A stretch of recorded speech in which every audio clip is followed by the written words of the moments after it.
नमस्कार साथियों, मेरे YouTube चैनल पर शिक्षा विभाग से संबंधित नवीनतम अपडेट्स पाने के लिए सब्सक्राइब कीजिए, बेल आइकन को प्रेस कीजिए और ऑल नोटिफिकेशन को ऑन करके रखें, जिससे नवीनतम अपडेट्स आपके मोबाइल पर तुरंत मिल सके। RKSMB की समेटिव असेसमेंट 2 असेसमेंट जो रेडीनेस है उसके लिए है। RKSMB के कार्यक्रम के मुख्य जो मार्गदर्शक सिद्धांत है, रटना होगा खत्म, कोई भी बच्चा पीछे नहीं छूटेगा, डाटा रिपोर्टिंग नहीं, डेटा आधारित शिक्षण है ये। और जो टाइमिंग दे रखा है आपके पास में, जो कि आपके पास में यहाँ पे दिखाई दे रहा है कि अब जो समय रहने वाला है किस प्रकार से रहेगा। तो ये जो रिव्यूज़ है, जो रिवीजन है आपके पास में किस तारीखों को रहेगा और जो डेट से आपके पास में क्या रहेगी, तो यहाँ से आप इसका स्क्रीनशॉट भी ले सकेंगे। इसी के साथ ही डेटा का उपयोग और अभ्यास किस प्रकार से कराया जाएगा, तो यहाँ दे रखा है RKSMB के ऐसे 2 दक्षताएं निदेशालय द्वारा साझा किए गए संसाधनों से RKSMB के 2 के मूल्यांकन के लिए अभ्यास किया जा सकता है, जो कि हमारे SA2 के पिटारा, जो कि SA2 जो कॉम्पिटेंसी है शेयर विद द फील्ड के अंदर हम लोगों ने कर रखे हैं वो है। और competency list share through the जो डायरेक्टेड है गाइडलाइन, वो 16 दिसंबर को आपको कर रखी है, तो वह भी आपके पास में रहेगा। और daily competency based practice question share by the directed, जो भी आपको यहाँ पे लिंक के माध्यम से शेयर हो रहे हैं। और जो अपने पास में कॉम्पिटेंसी जो लिस्ट रहेगी RKSMB के अंदर ग्रेड 3 से लेकर के 8 तक, वो आपकी स्क्रीन पे दिखाई दे रही है। और आपकी सुविधा के लिए ये सभी जो लिस्टें हैं वे मैं आपको टेलीग्राम ग्रुप पर मेरे उपलब्ध करवा रहा हूँ, जहाँ पर आप आसानी से प्रत्येक कक्षा के सभी विषयों की दक्षताएँ आप आसानी से देख सकेंगे कि आपको इन दक्षताओं में विद्यालय के स्तर पर बच्चों पे काम करना है। अब आता है हमारे पास में एग्ज़ाम की प्रिपरेशन का, तो यहाँ दे रखा है कक्षा 3 से 5 के लिए ग्रेड पेपर है, तो RKSMB के आकलन का प्रारूप रहेगा। देखिए यहाँ आपको जो कक्षा 3 से 5 के लिए 20 प्रश्न रहेंगे और गणित के पेपर 2 भाषाओं में आपको उपलब्ध रहेंगे। हिंदी है, सभी हिंदी माध्यम स्कूल इसमें रहेंगे, अंग्रेजी माध्यम भी इसके अंदर शामिल किए गए हैं। पाठ्यक्रम सभी कक्षा स्तर से पूर्व की दक्षताएँ इसमें रहेगी। प्रारूप इसमें वस्तुनिष्ठ रहेंगे और हिंदी, अंग्रेजी और गणित में 20 प्रश्न आपके पास में एनालाइन करने के लिए रहेंगे। प्रश्न पत्र उत्तर पत्र एक ही शीट में रहेंगे। ग्रेड 3 से 5 के विद्यार्थी पेपर में वर्तमान विकल्प के सामने टिक करेंगे। शिक्षक RKSMB के ऐप का उपयोग करके पेपर को स्कैन करेंगे। 6 से 8 में आपके पास में 30 प्रश्न रहने वाले हैं, वो शेयर शीट इसमें आपको अलग से मिलेगी। शिक्षक RKSMB के ऐप का उपयोग करके पेपर को स्कैन करके वहाँ पर इसकी जो फीडिंग यानी कि इसकी डिटेल यहाँ पे अपलोड करेंगे। आगे दे रखा है RKSMB के ऐसे 2 आकलन से पूर्व विद्यालय में क्या क्या तैयारी करानी है, परीक्षा के दौरान क्या क्या प्रक्रिया रहेगी। इसमें सबसे पहले आता है आकलन की सफलतापूर्वक क्रियान्वयन के लिए आपके सामने वीडियो दिखाई दे रहा है और इसका लिंक मैं डिस्क्रिप्शन में आपको उपलब्ध करवा दूंगा, जहां से आप आसानी से ये वीडियो देख सकेंगे। इसी के साथ ही आकलन से 1-2 दिन पूर्व प्रश्न पर पैकेज सुरक्षा भंडारण रहेगा। परीक्षा से पहले PO से प्रश्न पत्र और उत्तर पत्र आपको देंगे, उनको आपको लेके स्कूल में प्राप्त पेपर पैकेट को सीलबंद कर परीक्षा के दिन खोला जाना चाहिए। स्कूल परीक्षा प्रभारी परीक्षा के दिन तक सुरक्षित भंडारण करेंगे और परीक्षा प्रशासन पर HM प्रिंसिपल द्वारा स्टाफ मीटिंग आयोजित की जाएगी। इसमें एजेंडा रहेगा आपके पास में कि परीक्षा के उद्देश्य और मूल अवधारणा है, परीक्षा का टाइम टेबल रहेगा, सीडिंग ऑर्डर पर निर्णय रहेंगे, रोल नंबर, रिटर्न और जो बेंचेस के ऊपर आपको लिखने होंगे, शिक्षक का अदला बदली के साथ में आपको जो इन्विजिलेशन करेंगे उनके लिए रहेगा। नो चीटिंग इसमें रहने वाली है और 100% विद्यार्थी उपस्थित यहाँ पे रहे, आप इसको सुनिश्चित कर लें। RKSMB के ऐसे 2 आकलन के 2 महत्वपूर्ण पहलू वे रहेंगे। 100% विद्यार्थी अटेंडेंस सुनिश्चित करनी होगी और नो चीटिंग की पॉलिसी हमको यहाँ पे रखनी होगी। आकलन का डाटा शिक्षकों को एकेडमिक फीडबैक देगा, जिससे किन किन दक्षताओं पर ज़्यादा जोर देना है, किन विद्यार्थियों को मदद की ज़रूरत है। परिणाम के आधार पर कोई कार्रवाई नहीं होगी, पर चीटिंग करने पर सख्त कार्रवाई होगी। जो आर्टिफिशियल इंटेलिजेंसी के द्वारा चीटिंग पकड़ी जाएगी और 100% अटेंडेंस रहने वाली है, नो चीटिंग रहेगी, तभी हम better feedback to the teachers को यहाँ पर रहेगा। आकलन से 1-2 दिन पूर्व हमें क्या करना पड़ेगा, छात्रों के बैठने का चार्ट बनाना पड़ेगा और यहाँ कुछ इस प्रकार से रहेगा। देखिए कक्षा जो शिक्षक, अगर एक शिक्षक है तो आपको किस प्रकार से रखना है चार्ट का। देखिए 1 शिक्षक के लिए, 2 शिक्षक के लिए, 3, 4, 5 और 6 शिक्षक के लिए किस प्रकार आपके पास में अरेंजमेंट रहेंगे। देखिए 1 से 5 के विद्यालयों के अंदर 2 शिक्षक कार्यरत है, तो आपके पास में यहाँ पे कक्षा 3, 5 और 4 इस प्रकार से बैठने की व्यवस्था करनी है। और 2 शिक्षक है तो 3, 5 और 4 इसी प्रकार से 1 से 5 में 3 शिक्षक है, तो आपके पास में देखिए यहाँ पर 3 शिक्षक है तो 3 रूम हमारे पास में हो जाएंगे। इसमें 3 से 5 है, 3 से 4 है, 3, 4 और 5 इस प्रकार से रहेंगे। 1 से 8 में तो ये स्क्रीन रहेगी, और 1 से 10 है, ये 12 तक है, तो विद्यालय हमारे पास में इस प्रकार से रहेंगे। निरीक्षण के लिए कक्षा विषय के शिक्षकों को आपस में बदला जाएगा। एक कक्षा में अधिकतम 50% छात्रों को एक कक्षा में बिठाया जाएगा, नकल न हो, इसकी हिदायत यहाँ पे आपको देनी होगी। सभी विद्यार्थियों को एक दूसरे से एक हाथ की दूरी या एक एक बेंच पर बिठाना होगा। विद्यार्थियों को विषय की वर्कबुक, वर्कशीट, कॉपी का इस्तेमाल न करने दें। विद्यार्थियों को समीकरण न करने दें। हर समय कक्षा में शिक्षक उपलब्ध हो। कक्षा में शिक्षक की क्या भूमिका रहेगी, आप वीडियो की सहायता से यहाँ पे देख सकेंगे। आगे दे रखा है आर के समय कैसे 2 आकलन के दिन हमको क्या करना है। शिक्षक निर्देश देंगे परीक्षा शुरू होने से पहले।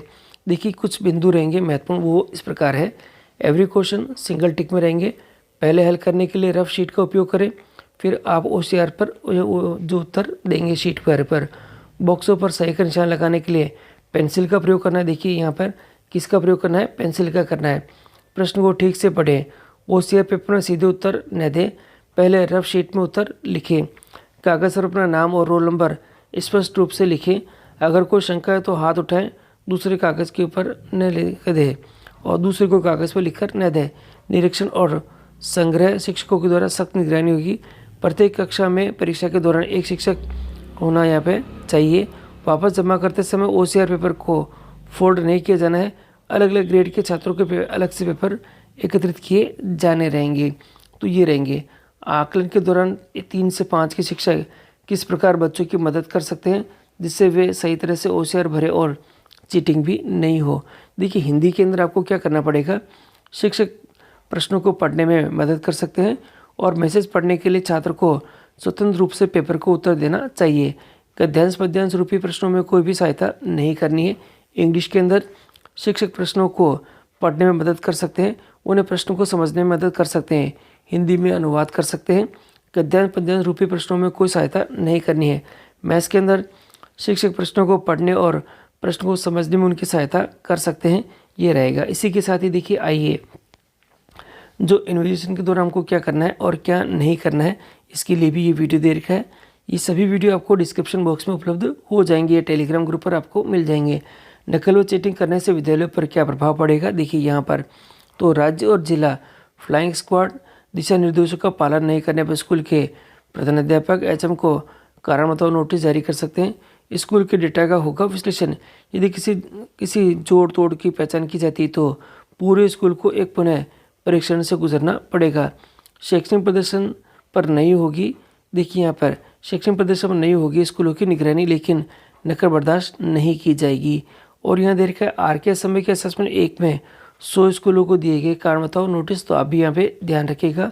OCR आकलन के पश्चात OCR की प्रक्रिया, इसमें OCR का उपयोग किस प्रकार से करना है, देखिए आपको हर एक जो OCR है यानी कि जो आपके पास में उत्तर पत्रक है उसके ऊपर आपके पास में यहाँ पे स्कैनर भी है। कक्षा 3 से 8 के उत्तर पत्रक में दाहिने ऊपर ऊपरी किनारे पर एक बड़ा QR कोड दिखाई देगा। स्कैनिंग प्रक्रिया में पहले आप QR को स्कैन करेंगे, फिर पेज के फोटो लेंगे। चित्र में पीले गोले के अंदर मैंने आपको इंडिकेट कर रखा है। अधिक प्रश्न होने के कारण कक्षा 3 से 5 के OCR के 2 पेज होंगे। हर पेज को स्कैन करने से पहले QR स्कैन करना आवश्यक है। पहले QR स्कैन करें, फिर आपको यहाँ पे आगे जो आपका जो उत्तर पत्रक है वह करना है। OCR के सही उपयोग के लिए क्या करना है, सुनिश्चित करें कि अपने RKSMB के ऐप को अपडेट कर लें। ऐप पर OCR अपलोड की प्रक्रिया को इस प्रकार से देखा जा सकता है। आकलन के पश्चात क्या करना है, यदि आपने पिछले पन्ने की सभी बातों को ध्यान में रखा है तो अब आप स्टेप के लिए तैयार हैं। OCR शीट को ध्यानपूर्वक बच्चों से इकट्ठा करें। ध्यान रहे शीट को मोड़ना नहीं है। एक एक शीट को स्कैन करके ऐप में अपलोड करें। कोशिश करें कि आकलन के दिन ही पेपर ऐप पर अपलोड कर दिए जाएं और सही उत्तर पत्रकों को अपलोड करने की आखिरी दिनांक 9 फरवरी रहेगी। स्कूल में इंटरनेट की उपलब्धता है तो देखिएगा यस है तो स्कूल में ही आप स्कैन करें, नहीं है तो पेपर को घर पर स्कैन करें जहां पर आपको इंटरनेट की उपलब्धता हो। तो ये आपको थोड़ा सा ध्यान रखना होगा। और कक्षा 3 से 8 की स्कैनिंग की प्रक्रिया। देखिए स्टेज 2 में आपके पास में आज जैसे यहाँ पे दिखाई दे रहा है कि सबसे पहले आपको क्या करना होगा। सबसे पहले आपको आपका जब RKSM में ऐप खोलेंगे तो आपको आप किस कक्षा और विषय के लिए विद्यार्थी का डाटा प्रविष्ट करना चाह रहे हैं, इस प्रकार से ये रहेगा। इसके बाद आपके पास में सेकंड जो स्टेप रहेगी, आपको आप आज किस कक्षा विषय के विद्यार्थियों का डाटा प्रविष्ट करेंगे तो उस विद्यार्थी को आपको यहाँ से सेलेक्ट कर लेना है। जैसे ये विद्यार्थी आएगा तो इसमें फ़ोटो अपलोड की प्रक्रिया रहेगी। अगर अनुपस्थित है तो आप यहाँ पे अनुपस्थित यहाँ पे कर सकेंगे। इसके बाद आपके पास में यहाँ रहेगा दोनों को देखिए दोनों पेज को फ़ोटो सबमिट करना है। पेज 1 और पेज 2 आपके पास में रहेंगे। तो पेज 1 ले लेंगे आप, पहले QR को स्कैन करेंगे। फिर आपके पास में जो बच्चे की जो OCR है उसको आप यहाँ पे सेट करेंगे। फिर आपको OCR के लिए सेट A है, जैसे कि ये स्कैन में ये आ चुका है कि स्कैन करते ही कि आपके पास में सेट नंबर A है। और सेट नंबर A होने के बाद अब आपको आगे बढ़ने वाले पे क्लिक करना है। आगे बढ़ने के बाद आप यहाँ पे OCR को स्कैन कर लेंगे। ध्यान रहे आपके पास में जो कि प्रोसेस है, जो कि हमने पहले भी बता रखा है कि केवल आपको OCR को स्कैन करना है, अदर चीज़ों को आपको यहाँ पे नहीं करना है। तो इस प्रकार आपकी OCR यहाँ पे स्कैन होगी। अब आपके पास में यहाँ पर अगला पेज आएगा। जैसे OCR आपके स्कैन हो जाएगी, क्या विद्यार्थियों का नाम अपलोड की फ़ोटो से मेल खाता है, आप पहले चेक कर लें। फिर इसको नीचे की तरफ जो सत्यापित लिखा है वो सत्यापित से आप यहाँ पे आगे बढ़ सकते हैं। अगर कोई दिक्कत है तो फिर से अपलोड करने वाले पे आप क्लिक कर सकेंगे। पेज 1 अपलोड हो चुका है। अब पेज 2 अपलोड होने के लिए यहाँ पे आपको नेक्स्ट पेज के ऊपर यहाँ पे अपलोड करना पड़ेगा। ये देखिएगा यहाँ पर आपके पास में पेज 2 हो चुका है, तो उसके ऊपर आपके पास में टिक मार्क यहाँ पे आ ही जाएगा। अब पेज 2 के लिए यही सेम प्रोसेस आपको यहाँ पे करनी पड़ेगी। पेज 2 के लिए पेज 2 के लिए जब आप करेंगे तो आपका OCR यहाँ पे अपलोड हो जाएगी।